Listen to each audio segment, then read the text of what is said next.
does have its deficiencies. What about anti-competitive behavior? The whole controversy between the Gulf carriers, the European big carriers, and the American carriers, and I'm sure the Latin American carriers, being part of alliances, are being sucked into this. ICAO needs to come up with some international standards for competition, as President Roosevelt requested in 1944. And what about the whole patchwork of uncoordinated, complex issues that are being regulated by states that need to go to the international level, like passenger rights, like liberalization, like the environment, like distribution capabilities, like I said, passenger rights, airport slots, airport infrastructure, taxes, all of which are part of ICAO's list of current issues. And I myself, I mentioned I was going to talk about space, I myself have argued to the ICAO Council when I chaired a special session of the Council last year on the future of aviation, that they need to take a big initiative, an initiative proposed as early as 1973 at the 20th Assembly of ICAO, and to create a cosmic code to match the sky code that has emerged over the last 100 years. And I say that because space, the space sector, remains undefined. If you decide you're going to spend $2 million to spend 1 minute in weightlessness with Richard Branson in his suborbital and slightly orbitable aircraft, you are going to go up there, not as a passenger, but as a participant with self-insurance. We're back where aviation was in 1919. The space system has no certification, it has no safety standards, it has no security standards, it has no navigation standards, it has no environmental standards. We haven't got a grip on the fact that the launches of spacecraft are uncontrolled. They're controlled only by the states that launch them, and they're flying over other countries' airspace. Thank God Canada knew the space shuttle was flying over and then it shot it down. I mean, that's the simple fact that space is an absolute mess, and ICAO is trained to provide the responses. ICAO, I said, had control over 2/3 of the high seas. But what about the space environment, which is public, which is not owned by any country? That's exactly the same conceptual idea. And as I said, ICAO has been making this claim since 1973. So here's my closing keynote moonshot moment. You know, the daring suggestion you have to make. The combination of Paris, the Iberia Convention, Havana, Chicago, these great pillars of 100 years of air law. What happens in the future?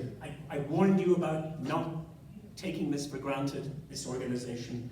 When ICAO reaches its 100th birthday, 25 years from now, a mere 25 years from now, it should be as a global model for how an international institution can evolve, for creating law from industry that only had 500 million passengers in 1990 and now has the prospect of 6 billion only 40 years later.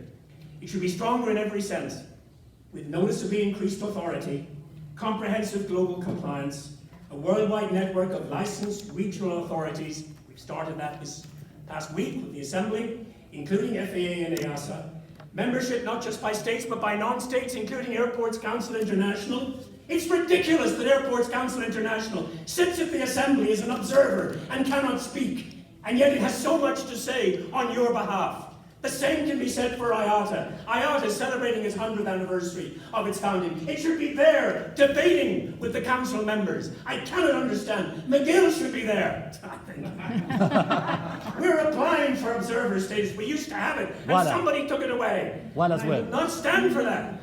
And your own airports, Council International, as I said, and private industry, of course. And we will go to a standard of success or failure. We'll move beyond the old international law standard of legitimacy. We will talk about the standard of success or failure. And by God, somebody in the United States or somewhere in these big countries needs to realize that the FAA operates within a 2020 budget of $17 billion, and ICAO is struggling with $100 million.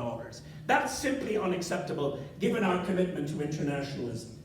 So all of that is for the future. And whatever the industry looks like in 20, 30, 40 years, Elon Musk has perfected the Hyperloop, and he's destroyed the domestic air transport industry, although there's no reason why the domestic air transport industry can't change technologies and provide hyperloops. If that has happened, or if Google or Amazon or Booking.com with all their big data have taken over the entire industry and have decided that the airlines are simply to provide space and the airports are there simply to provide facilities, seats on planes and terminals, nonetheless, we will still need a global standards body like ICAO, a powerful global standards body to make international law. So in this keynote address, I have looked at what I thought was the flagship accomplishment of a century of international air law.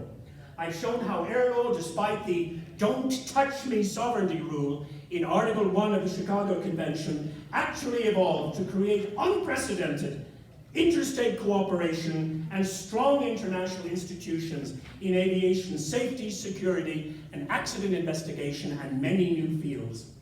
If I may borrow an idea from your own Airports Council International, aviation law in 100 years has helped culture and has helped travel. But it hasn't helped travel enough. That's what the ACI says. It's been still 100 years of solitude while aviation grew within itself and created its own legal ideas.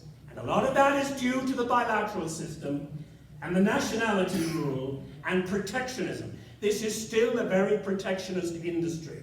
And the same applies, I'm afraid, to the airports as well as to the airlines. Let's move economic regulation into the international sphere. Let's liberate this industry. Let's model ourselves on those freezing delegates in Chicago in 1944. We don't know, because we've never tried it, what this industry is really capable of. What this industry, aviation, airports, airlines, can really contribute to the nations and peoples of the world. As the preamble states, 95% of the world's people have never been on an airline. Think about that. And we think that there are 6 billion passengers. There must be an awful lot of return trips in that 6 billion. An awful lot of repeat trips by the same person. We have a huge, and of course, I always like to say 64% of Americans have never left the United States. And we're talking about a big industry. We have a long way to go. We have much to do. We have an inherited legacy. 100 years of a legacy. 100 years, let's not just sit there and not progress beyond that legacy.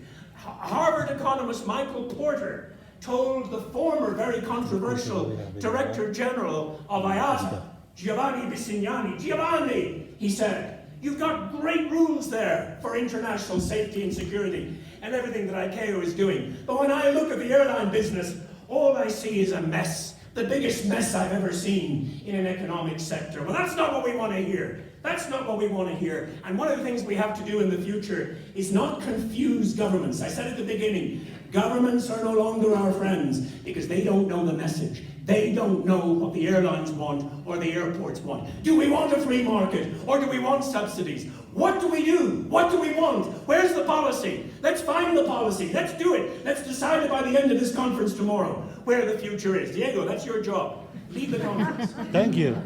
If we keep going back to national sovereignty, if we keep going back to what the delegates decided to abandon in 1944, if it keeps creeping back into the global system, we will miss the point of international aviation. We will miss the point of international aviation, that it is inherently anti-sovereignty, and that's what international law has recognized since the Paris Convention of 1919. And what a great celebration it is, 100 years of air law. My friends, international aviation is not a business in which matters can be left to wait forever, nor is it a business in which problems disappear if we simply leave them alone. And we should sometimes move from solving all the acute problems that we have every day and to think about what this industry is going to look like in 10, 15, 20, even 50 or 100 years.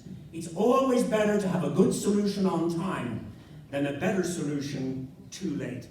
That's always been the philosophy I think we should follow. Si, Diego, yes, Diego. Let's celebrate. Let's celebrate 100 years. But let's also contemplate. Let's use the legacy of that 100 years. Because we can do better. The next century beckons. Thank you very much.